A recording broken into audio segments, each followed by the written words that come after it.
Running 100 miles seems impossible, and maybe even kind of crazy.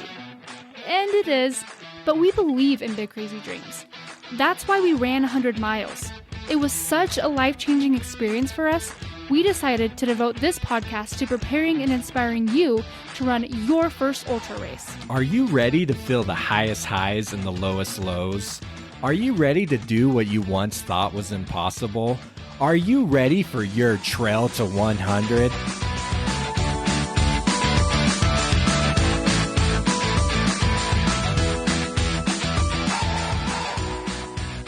Thank you for joining us here on Trail to 100. I'm Jacob Bateman, and joined along with me is my beautiful and lovely wife, Melody. What's up? What's up? What's up? We are excited to be here with you guys today, and we're going to be here with you all week as we will be releasing an episode a day for this week as we talk about the 6 pillars of ultra running. Should we tell them what the 6 pillars are? I think so. So okay. Today we will be going on the first pillar of time on feet / mileage. So this is going to be talking about, creating your training plan and how you can plan your miles and your time on your feet and the type of running you'll be doing. Then tomorrow we will be talking about strength training and cross training along with speed work. So that will be like our strength day. So we've kind of broken it up with, so the first pillar is, this is your base mileage, which is like the way I explain it to my clients is it's like the dough of your pizza.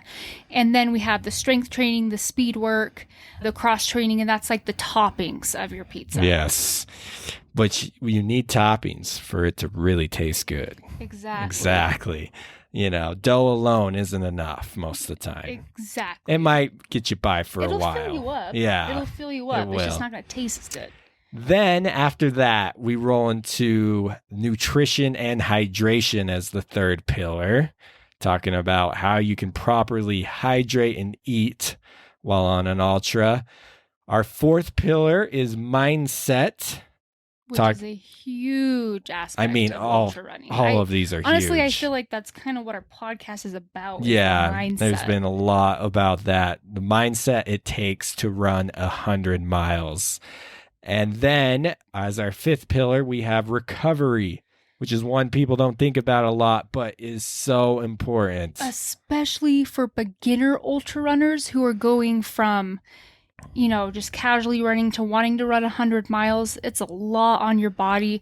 Learning to rest and recover properly is critical. Critical indeed. And lastly, we have gear, which this one we debated.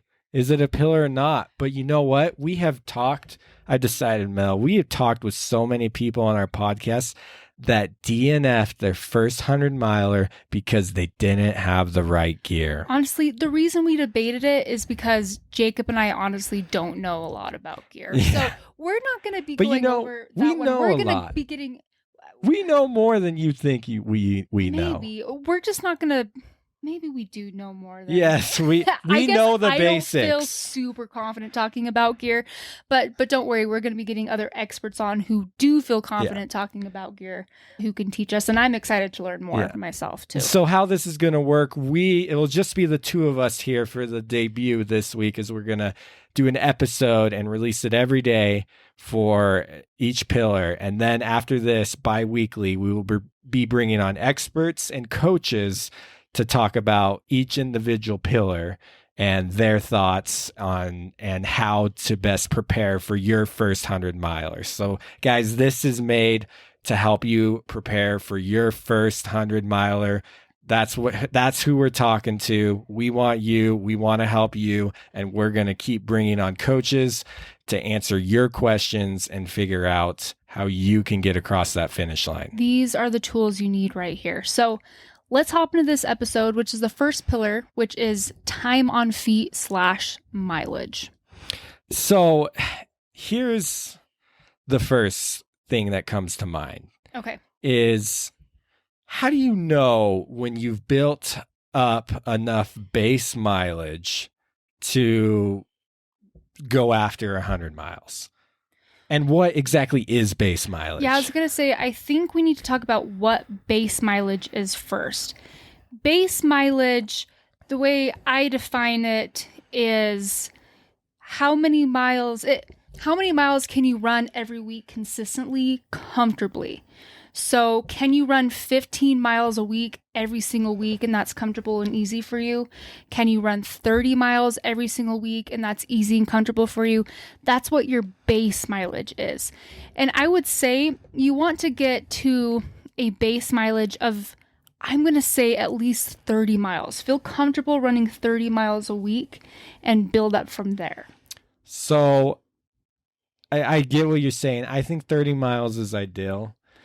Yeah. I think and again, all of this is about finishing Yes. your 100, not about podiuming. It's two different things. And this is also just as a disclaimer, guys, every training plan is individual, and so this is just, general information. General rule it's of not thumb. always this isn't one size fits all. This is to get you started on stuff. Honestly, if you're ready to dive in and you want to get something specific for you, get a coach. Yeah. That's what we'd say. Or do a butt ton of research. Lots. I mean, I would say do both, honestly. Yes. So... Okay, wait a sec. You said Go. 30 miles. I'm going to interject, and I'm going to say 20. And I can see that. Maybe I'd say like 20 to 30. Yeah. There we go. I think that, because I do think if you're getting 30 miles a week and it's feeling comfortable for you, you are kicking butt. But I would say if you can, first things first, you want to just work up to getting at least 20 miles a week and do that comfortably. Exactly. And be able to do that consistently. Yep. And consistently. I do want to say, so now how do we build up from that? What if the listener, they are running 5 miles a week? Yeah. How do you get up to a base mileage of 20 to 30? Yes. Well, on average, unless this is you're completely sedentary, I think most relatively active people can get up to about 10 to 15 miles a week pretty quick, pretty easy. And then from there, it takes a little bit of time to build up your base. There's the 10% rule that, everybody hears about, which is where you add 10% of last week's mileage to next week. And that's an okay rule. So is that total mileage then? Or long run mileage? Total mileage for the Okay. week. So the thing is, this really only works between miles 10 and 30. If you're starting from 0 and you're just adding 10% every week, it's going to take you forever to get to 10 to 15 miles. Once you get to 30, 40 miles and you start adding 10% a week, that can be big jumps. That's big jumps. So honestly, it really comes down to just listening to your body, which we talk about a lot. So on average, I'd say it doesn't take the average person too long to get to a base of 10 to 15 miles. So I would make that the goal first, get to about 10 to 15 miles, and then slowly add miles every week. And make sure you're giving yourself recovery weeks. So what I would recommend is add miles one week, add miles the next week, and then cut your miles in half the third week. Then add more miles, cut the miles in half. Add more miles, cut the miles in half. So 2 hard weeks, 1 rest week. 2 hard weeks, 1 rest week. So, and for those of you who are new to the podcast, Melody is a ultra running coach and UESCA certified, right? Is that how you say UESCA or UESCA? UESCA. So you've had some experience in coaching, especially beginner ultra runners. Mm-hmm. Is that pretty typical even? So say is that just pretty typical even in peak week training, that after your hard week, your second hard week, you cut it in half for a recovery week from what you did on that last hard week? Every coach is different. The reason I do that is because most of the people I work with are beginner ultra runners and they're ramping up their mileage really quick. And I started doing this when I read the book Training for the Uphill Athlete, and that's what this book recommended, and so that's what I've done for myself and what I've done for my athletes, and it works great because you have 2 really, really hard weeks, and then you cut your mileage in half. So then that week just feels ridiculously easy, but you're still getting out, you're still moving. And not only is it a physical break, but it's a mental break too. Yeah. And then when you hop back into training, you're refreshed mentally and physically, and you're ready to go. And it makes your training more productive. So that's what they recommend in Training for the Uphill Athlete. Yes. And that's a pretty widely respected book. It is. Yeah. I would say there definitely are some coaches out there who think cutting your mileage in half is way too easy of a recovery week. But you know what? And I think it's actually the more elites that Yes. the people who are wanting to compete are. If you're trying to podium, you probably don't want to cut back that much. Yes. And so that's why I really like what you're saying here, because I've had a training plan recently that was not giving me that much. My recovery weeks did not really feel like much of a recovery week. You kind of burnt out physically and mentally. Physically and mentally, I was just having it. And I just made my own personal call and basically cut my miles in half, even though it wasn't even half. Like I did a 64-mile week, and then I did the plan was for the recovery week was a 50-mile week, and I did 44. So you didn't even cut back that much. Yeah. But anyways, so I like what you're saying here. If you're a beginner and you just want to get across the finish line, it's going to give you that break. And especially as a beginner, you need that break because it helps prevent injury. You're pushing your body. You don't want to overdo it. Yeah, you're pushing your body like you haven't pushed in a long time, and your body's not used to it yet. And so you're saying you take you would recommend for beginners to take like a 2 hard week, 1 easy week approach. Yes. 2 hard weeks of building up, and then 1 easy week where you cut back. And then you hop back on and you keep building. A couple more things that I want to add is the general rule of thumb for building your base mileage is about 10 miles per year. So if currently your base, and this is just general, but if your base mileage is 20 miles, you can run 20 miles comfortably, consistently right now, then next year you want to get to the point where you can comfortably run 30 miles. The year after that, you want to get to the point where you can comfortably run 40 miles. So about 10 miles a year is where you want to build. And now building off of your base training, when you're in 100-mile training, if your base miles are at 20, I would say to peak out 20 more miles from your base miles. So if your base mileage is at 20, then I'd say peak out at 40. If your base mileage is at 30, then you'll peak out at 50. Again, kind of general. You might, if your base mileage is 20, you might be able to build up to a couple 50-mile weeks. But that's what I'd recommend. Now, what you're saying here is kind of controversial.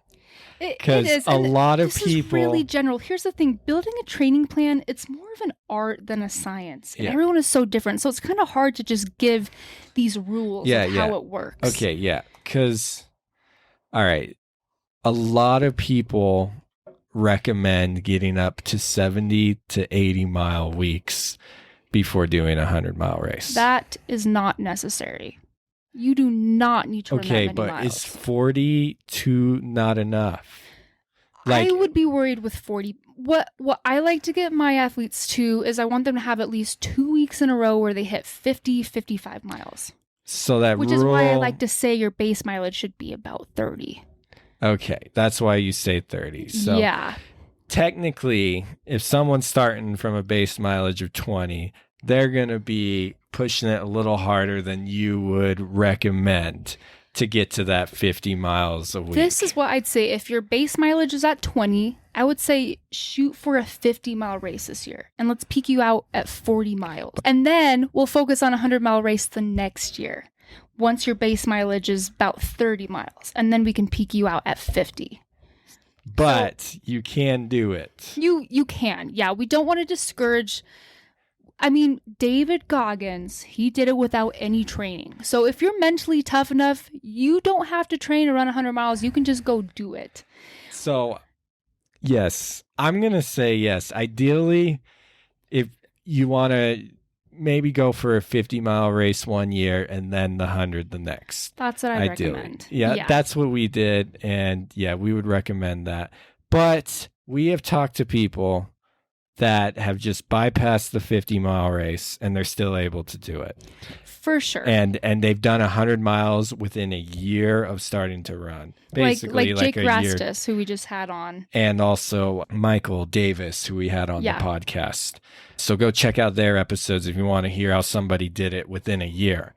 So don't let this, if you are dead set on 100 miles this year, we are here to help you get there. And so I feel like, yes. I mean, I'm a huge believer, and you can do it ever you set your mind to. I do also think it is very important to be realistic and to be careful. Yes. Because 100 miles is a big deal. Yes. See, and as you guys can tell, me and Melody are married, and even us, we've both been running for the past 6 years or so religiously. And we even have a little bit of a differing opinions, as you guys can, everybody tell. Everybody does, because it's an art, not a science. Yes, it is. So you can do it. If you want to run 100 miles within a year of running, you can do it, but it's going to be extremely hard. It's going to be harder. Prepare for a battle of your life. And there's people out there whose bodies just handle the higher mileage better too. Yes. I've seen people just start running and they just add and add and add and add and they never break down and they can just keep running more miles, and now they're running 100 miles a week and they're totally fine. So really listen to your body. That's what this all comes down to. But these are just general guidelines, like we've said before. So Melody's saying general guideline is you're peaking out at double your base mileage, and that's the mileage that you're comfortable running per week. Yeah. And Melody, it sounds like we're both suggesting you want to at least get into the 50-mile range, do a couple weeks at 50 miles. I mean, ideally, if you can even go a little higher, but this is just, to get you by. Yeah, so base mileage between 20 and 30, and get at least 2 to 3, 50 to 55 mile weeks in. Okay, now comes this debate, all right? Okay. So some coaches I've heard has told me, don't plan your runs by mileage, but by your time on feet. And other coaches have been like, no, just do it by the miles. What and why? What is it? What's best? Okay, so this one's really fun. My answer is both are important. Of course. And again, every coach is going to say something different. Everyone's going to do something a little bit different. Here's the pros and cons of each one. I do think if you're going to pick one, I do think you should focus more on time on feet and also pay attention to your mileage. Especially as a trail runner, I think it's really important to not get super caught up in the mileage because we're climbing more, we're on technical terrain. A 1 mile flat run is completely different than a 1 mile run with 1,000 feet of climbing, right? So I do think it's important to focus on your time on feet more than on mileage. So the pros of time on feet, so like I said, every trail run is different. We're on technical terrain. Sometimes we're not even on a trail and we're bushwhacking. So we just can't get obsessed with the miles there. Also, one of my favorite things about tracking your time is it allows you to adapt to each run. So let's say you're having a really hard day, you're really tired, you've had a really heavy week, you go out to do a run, and the plan is to run for 1 hour. You're able to listen to your body and slow down and run for an hour. Maybe you only get, 4 miles in instead of the normal 5, but you still got the time on your feet. Versus, let's say you were going to, the plan was to run 5 miles, but you're just feeling super tired and super run down. And now 5 miles takes you an hour and 45 minutes because you're just so tired. And then all of a sudden, your time on feet for that week is like 3 hours longer than it usually is because you're tired. You know what I mean? Yeah. And then the cons of time on feet is it is easy to get lazy and to not push yourself and just be like, as long as I'm out here for an hour, doesn't matter. I don't feel like running. I'm just going to hike this whole thing, you know? Yeah, that is a big con. Yeah. And your paces start to drop because of that. Because ultimately you're facing a deadline in each one of these races. Right. The thing is, a mileage deadline. We're training for a 100-mile race. If you can't cover those miles, you can't cover those miles. Yeah, it's not a 100-hour race. Exactly. Also, because of this, you just risk not getting enough miles in. If you're only tracking time and not looking at the miles, it can just turn into a big hiking. You just get slow and you don't get enough miles in. The pros of tracking the mileage instead of time on feet is, this is the biggest thing, is it's fun and it's sexy. So everybody loves to post how many miles they ran on Strava, and it's easy to track. It's easy to be like, okay, 20 miles this week, 22 miles the next week, 24 miles the next week. It's like a checkbox thing, you know? Yeah, and it feels fun. It feels exciting. It's fun to tell people I ran this many miles. It's a little bit more complicated to track by time because maybe you do 5 hours one week, 5.5 hours the next week, 6 hours the next week, but your miles are like 20, 40, and then, 32. Like, and sometimes you just look at those miles and you get kind of discouraged and you're like, I only did 32. But the thing is, you did 18,000 feet of climbing. So tracking miles can be motivating and fun because you can see like, how fast can I run 5 miles today? You can try to beat, your 5-mile PR or get your 10-mile PR. But then the risk with that is you end up running too fast, too often. So what do we do?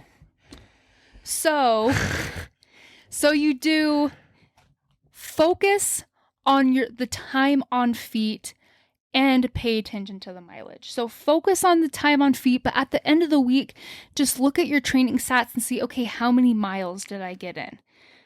Does that make sense? So build your plan with time on feet, but then just occasionally make sure that you're hitting the miles. And then that will tell you if you need to get more miles in. Does that make sense?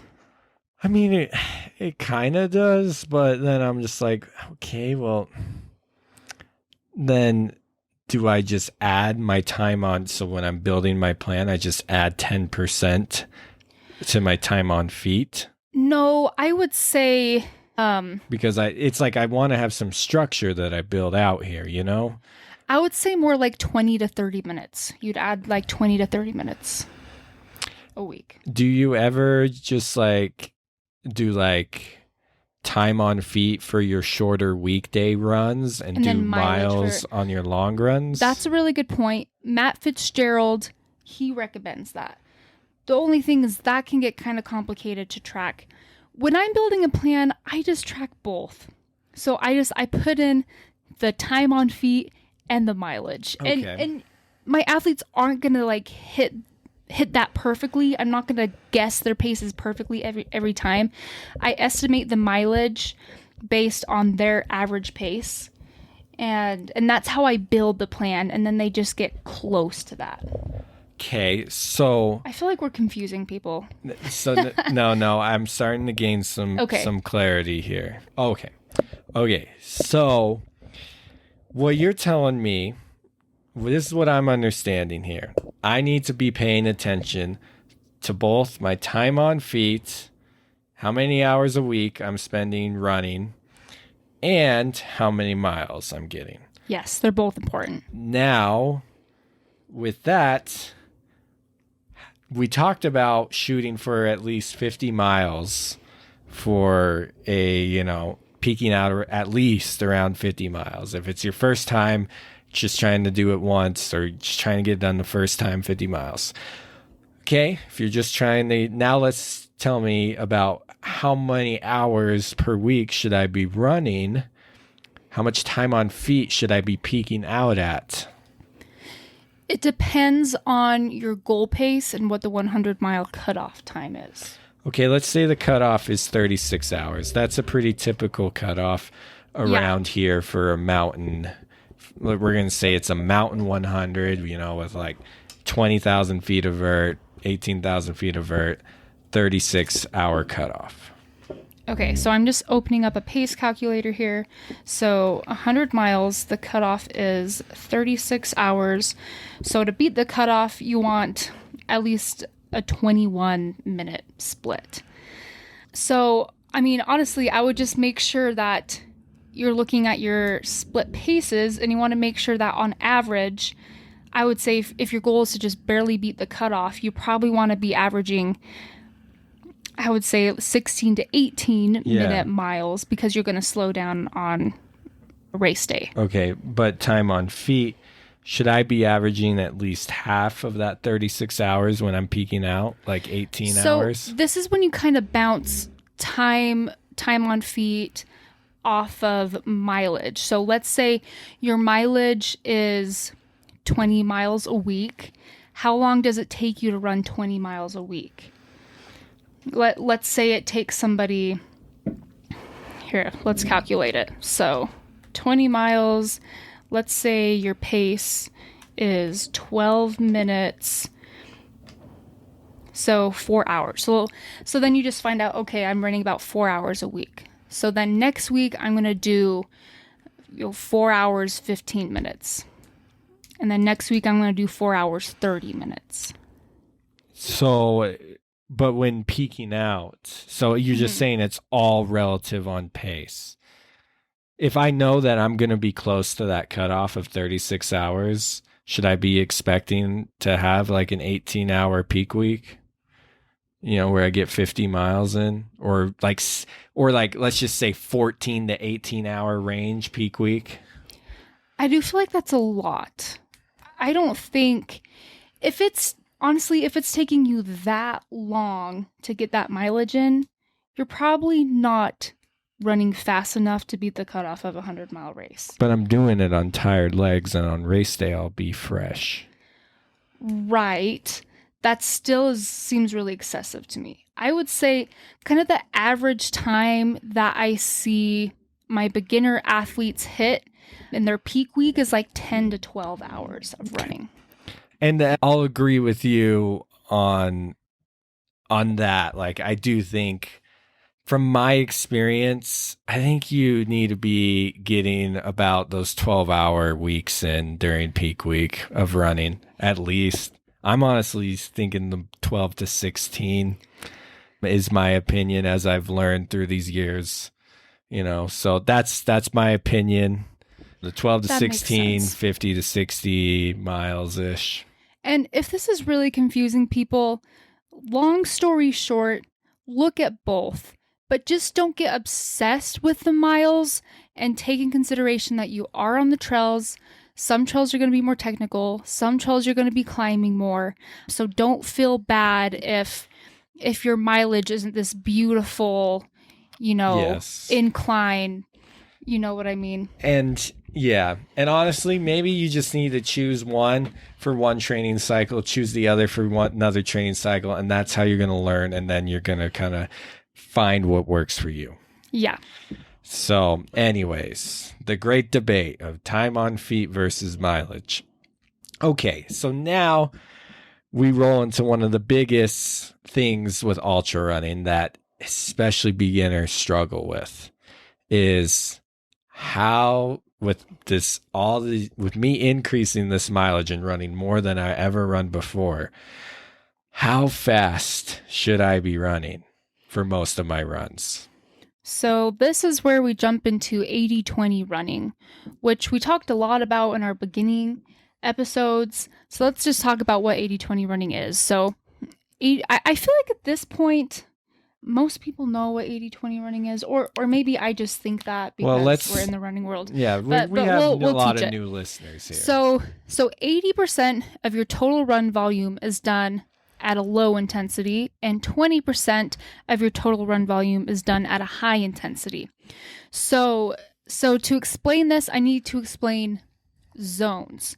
So there's 5 different zones, and for the sake of this episode, we're going to base each zone off of rate of perceived exertion. So that is how hard does this run feel on a scale of 1 to 10. So zone 1 is this run is a 0 to 2 out of 10 hard. So it's pretty dang easy. Zone 2, the effort is like a 3 to 4 out of 10 effort. So still easy, little bit harder than zone 1. More than walking. More than walking. You can hold a comfortable conversation here. Zone 3 is like a 5 to 6 out of 10 effort. This is something that you could probably hold for about 60 to 90 minutes before you're burnt out. And you can probably talk in 1 to 3 sentence spurts, but not hold a conversation. Yes. Zone 4 is a 7 to 8 out of 10. You can maybe get a word in here and there between gasps, but talking maybe a conversation is impossible. Best. This is basically as fast as you can go for about 1 to 2 minutes. And then zone 5 is a 9 to 10 out of 10. This is top speed, as hard as you possibly can go. Talking is impossible. You cannot talk. You probably can't even breathe because you're going so fast. So those are the 5 zones. So 80-20 running, 80% of your total run volume should be in zones 1 and 2. 20% of your run volume should be in zones 4 and 5, and zone 3 is considered the black hole. You do not want to touch zone 3.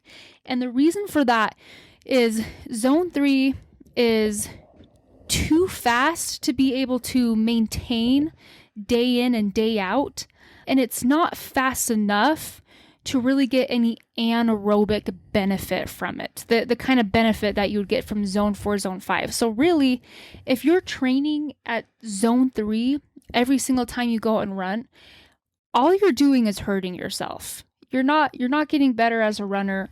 You're actually hurting yourself as a runner. Your body will start to break down if you run consistently in that 5 to 6 range. And there actually is a lot of people are like, what are you talking about? I run in zone 3 and I'm getting faster. I'm PRing. This is actually a red flag. If you are PRing on every single run, and if you are just getting faster and faster and faster and faster, your cortisol levels are probably through the roof and you are going to burn out. So make sure you're watching for that. So then we know what our zones are. What am I supposed to be doing for most of my runs?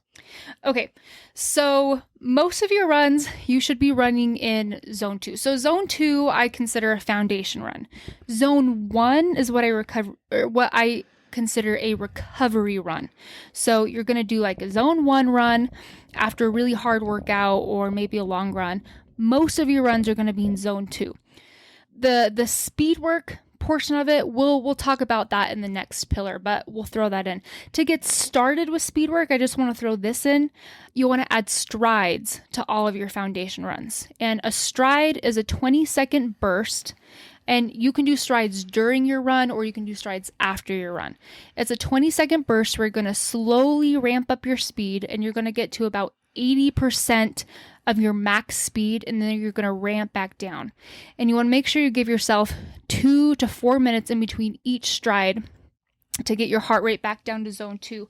And what's cool about strides is this is a way to work on your speed work, which is going to improve your running economy / running efficiency without messing up your training or messing up your heart rate zones, because you're not getting out of zone 2 for long enough for it to mess up your 80-20 running. Gotcha. So, okay. What am I doing 80% of my runs in? Zone 2. Zone 2. Zone 2 and zone 1. So mainly that zone just 2. means a light jog. Yeah, a super Slow. easy jog. So, yes, you're running slow. You're running easy, and you should finish each run feeling like you can keep going. If you feel like you gave it all you got in that run, you went too hard. Yep. That is a good thing to live by. Finish your run feeling like you could have done more. You should still have energy. Like, you should be able to go do your 8-mile run and then come home, and you should still have energy to clean the house, go grocery shopping. This is just my mindset because I'm a woman, and that's going to be offensive to some people. That's what I do. You should have, enough energy to come home and then go to work. Do what you do for the rest of the day. Yeah. And so, like, I've seen a lot of beginners as we've been in, here doing the podcast. We talk to a lot of beginners, and I see a lot of them really struggle with this, guys, just not being able to slow down, because what the sexy thing is, I think Strava creates this kind of culture of, first off, the miles and the pace. The faster you are, the more miles you have, the more kudos you're going to get. Yep. The faster you go, the more kudos you get, right? When you tell people, I just PR'd my 10K, I just PR'd my half marathon, of course that's going to get a lot of way to go, and doing and running. See, people run in that middle zone all the time, especially beginners, because, that's a zone you can hold for like 60 to 90 minutes. You feel like you got a good workout in. You're sweating, you're huffing and puffing. Yep. You feel like that's what you're supposed to do. You're running, right? If you go slower than that, it's like almost, sometimes it can feel like you're walking. And sometimes you are walking. You're most likely walking all the hills. Yep. You're most likely, speed hiking the hills. So you got to slow down. Like, once you can probably do that and get you into marathon shape doing that. You can, 100%. That'll work. But as your miles increases and you start getting into those 50-mile races and eventually to your 100, your body's going to break down on you if you don't learn how to slow down. And it's going to be hard, and you're going to feel like you're going so slow, but you got to slow down. This is the bread. Like we said, if a 100-mile race is a pizza, you are laying your foundation. This is the bread. Slow, easy miles on the trails. I'm glad that you brought up foundation. So what these base miles do is this is building your aerobic foundation. The bigger your aerobic foundation is, or the bigger your pizza is, the more toppings you can put on top. So the bigger your foundation is, the more speed work and strength and fitness you can build on top, the more potential you have as an athlete.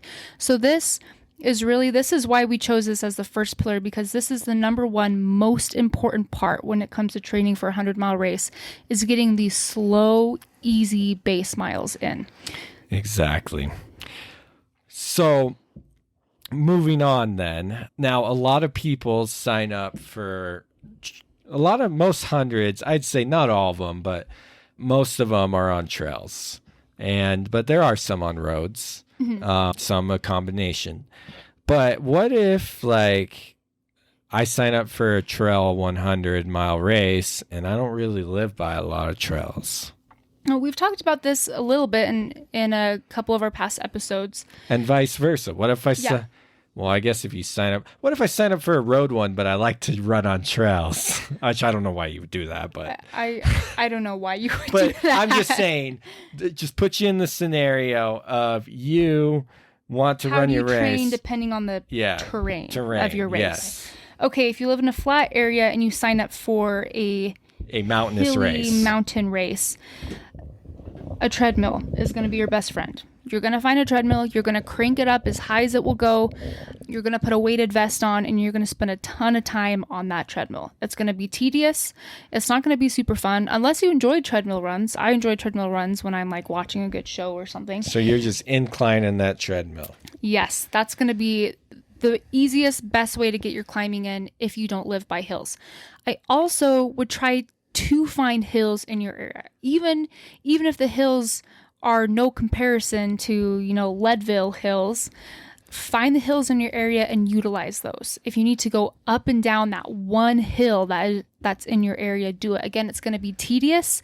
Training for a mountainous race in flat areas is a little bit harder. It's a little bit more tedious. You have to be a little bit more creative, but you can do it. Also, you need to think about the elevation. And they say that heat training is a poor man's elevation.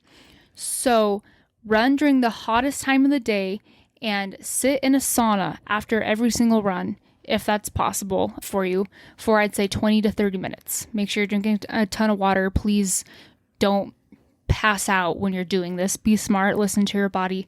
But that would be my advice there. If you are crazy and for some reason sign up for a 100-mile road run, I guess there's like bad water. Bad water is pretty. Yeah. Like That's a that road would be run. a good example. Yeah. You want to spend most of your time on the road. If you listen to, it was BJ, he was one of our previous guests. He talked about how he got a stress fracture because he went and did a long run on the road when he was doing most of his training on the trails.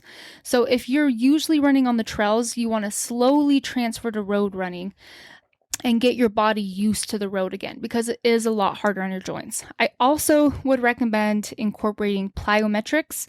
So that is like bouncy agility drills. So like jump rope, jumping squats, chair jumps. Do that for what? To prepare your bones and your ligaments and your joints for that impact. For the road? For the road. So yeah. if you're doing a road ultra. Yeah, that's what I recommend. I mean, those things are going to help any runner. But you're saying especially a road runner. I would incorporate those things in just to really strengthen your bones and your joints and your muscles, because it is a lot more impact on your joints when you're on the road. So, what I have heard and learned through the years has been you just want to simulate your race as much as possible. Exactly. If you can even get on your race. Whatever the terrain is, just try to go to whatever is most like that terrain. And so if you're doing a trail 100, try to get on trails. Even if it's not as mountainous as wherever your 100 is, get on trails and then also hit the treadmill. Also with this, I've been asked the question before, like, there's not a nearest trailhead's like, a 30-minute drive for me. And I just, don't know if I have time to drive. It's not possible to train on the trails every day. Yeah. This is what I would say. If you can wake up a little extra early or figure something out with your schedule so you can at least get on the trail a couple times during the week, that would be ideal. If it is just impossible to get to the trails during the week at all, make sure that you're at least doing all of your long runs on the trails. Get up early, do what you have to do on the weekends, take the time to drive to the trail, do your long runs on the trail. 100%. Just make sure if for some reason you can't get out on the trails except once a week, then do that long run on it. Exactly. 100%.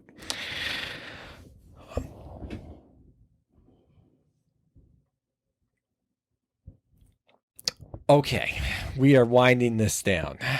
So last thing that I wanted to bring up, you can bring up more if you like, okay, is tapering for a race. What is tapering and what's the proper way to go about that? Tapering is recovering for your race. So tapering is usually 3 to 2 weeks of really easy weeks, so you can just rest your mind and rest your body so you can go into race day refreshed and ready to go. So it's starting to back off on the miles, back off on the time on your feet, and back off on the strength training. You're backing off on everything. So how do you know, like, is there like a percentage that you bring it down to? Like, and do you taper 3 weeks in advance? Do you taper 2 weeks in advance? Like, how do you know? And because a lot of people I know get into taper mode and then they're like, crap, I think I backed off too much. I feel like I'm losing my fitness, like, so how do I bring the miles? How do I know how many miles? Do I just cut it in half? Like, do I do anything on race week? Like, what do I do? Yeah. First of all, going into a 100-mile race, it's better to err on the side of caution, and it's better to be undertrained than it is to be overtrained. Why is that? Because if you're overtrained and burnt out, your risk of injury goes up and your risk of DNFing goes up. Why? Because you're burnt out and your body's tired. If you go into a race and you already have so many miles on your legs. So you're saying if I overtrain, I'm risking injury and burnout and DNF. I'm risking not being fresh. Yes. For race day. Yes. And you're saying you want to be fresh for race day, and overtraining could potentially ruin that. And then you're starting off 100 miles already tired. Right. Which you do not want to. Gotcha. You do not want to do. Okay, and that's where that's where sometimes taper can be key, because if you don't taper properly. Taper is so important, especially for a 100-mile race. So important. So what I would recommend for someone running their first 100-mile race is, I would say, a 3-week taper. But hear me out. The 3rd week out, it's not a full taper. I call it a medium taper. So let's say the week before you peaked at 55 miles. So your medium taper week, I probably would take you to like 35 miles. So we're not cutting it in half, but we're still bringing it back a cutting good like amount. A third. Yeah. A third and off. And then the next 2 weeks, we are cutting it. So I would do like 15 to 20 miles the next week. And then the following week, so race week, what I would do is, an example would be maybe 30 to 45 minutes on Monday, 20 minutes on Tuesday, maybe another 20 minutes on Wednesday. And then this is what I like to do. I like to take, and this is what I have my athletes do, I like to take Thursday and Friday off, 2 to 3 days completely off before the race. Some people like to get a little shakeout run in. If you want to go do a quick, like 1 to 2 miles, like 20-minute run, maybe throw in a few strides, that's an option. But I personally recommend just taking 2 to 3 days off. And that doesn't mean sitting on the couch doing nothing, because come on, because you will kind of tighten up and stiffen up. So just make sure that you're active throughout the day. If you have an active job and you're on your feet, then you're fine. Make sure you stretch for 15 minutes on those days. If you have a sedentary job, get up and walk every hour. I mean, you should be doing that anyways. Or maybe go on a 20 to 30 minute walk. Just take it super easy. Make sure you're stretching, taking care of the little niggles and things. And now that I said niggles, I need to throw this in. It is really common during taper weeks to feel aches and pains and niggles, and people freak out. They're like, oh shoot, my race is in 2 weeks, and all of a sudden I'm getting this pain in my knee. All of a sudden I'm getting this pain in my foot. That is so normal. And it's because your body is used to running 50 miles a week, and all of a sudden you're only running 30 or 20 miles. So your body is just kind of freaking out a little bit, but that's normal. It's also normal to maybe feel a little bit bloated. Your body's just going to feel a little bit weird, but that's normal. So don't freak out too much when that happens. So you're just saying you just really cut it back race day, start the taper 3 weeks in advance. Yeah.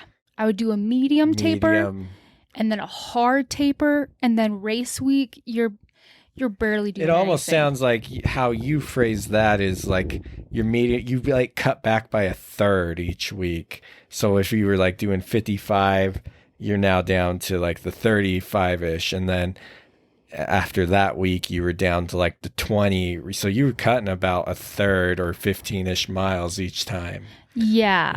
So, and that's just all just rough numbers we're pulling out of our heads. That's just an example. Yeah. So, and then basically race week, just a few really easy runs. Yeah, just to stay fresh. Yeah. Race week, the goal is really just to stay loose, stay fresh.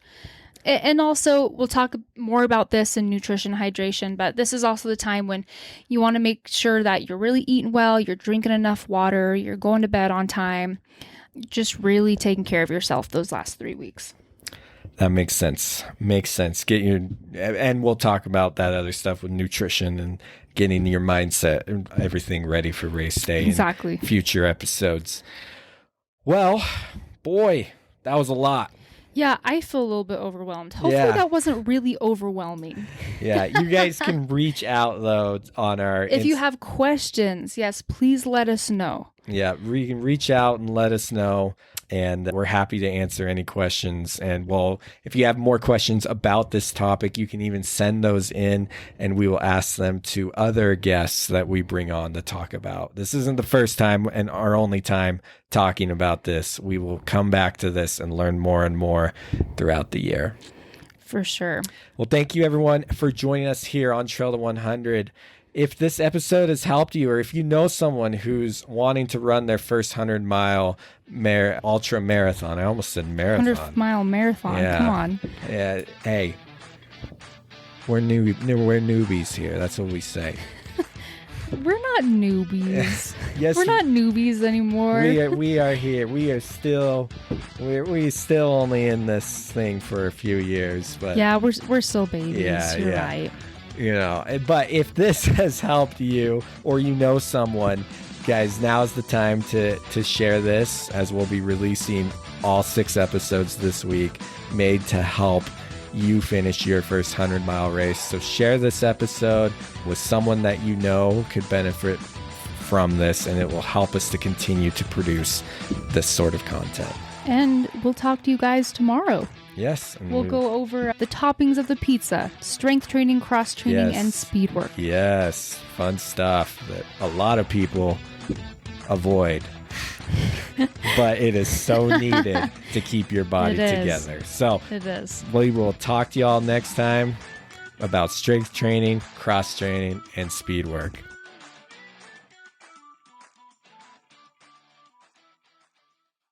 Hey guys, it's Melody here. Thank you so much for listening to Trail. It means so much to us. I'm really excited to tell you about my coaching business, where I help average Joes who are looking for a little bit more out of life do something big to find a little bit more purpose, direction, and meaning. Learn more on my Instagram at The Pine Tree Runner or on my website, melodybateman.biz. Links are in the show notes. I know what it's like to feel stagnant or like something's missing or like you just want more out of life.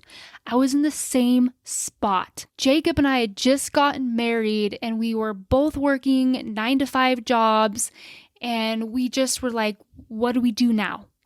We just wanted something more, and we listened to David Goggins' book, and we decided to sign up for a 50-mile race. And since then, we've done 50s, Jacob's done a couple hundreds, I've done 100, and running has changed our lives. I feel like I always have a goal to work towards. I feel accomplished and proud of myself. I feel like I have learned countless life lessons that have made me a better friend, a better wife, a better daughter, a better person. And I want to give back and help you do the same thing. I'm telling you, running can change your life. If you're ready to jump in and sign up for a race, whether it's 3 miles or 100 miles, I would be honored to help you cross the finish line. If you'd like to learn more or get in contact with me, find me on Instagram at The Pine Tree Runner or contact me through my website, melodybateman.biz. Links are in the show notes. You have so much potential and you are way stronger than you know. Let's find your strength because it's there just waiting to be tapped into.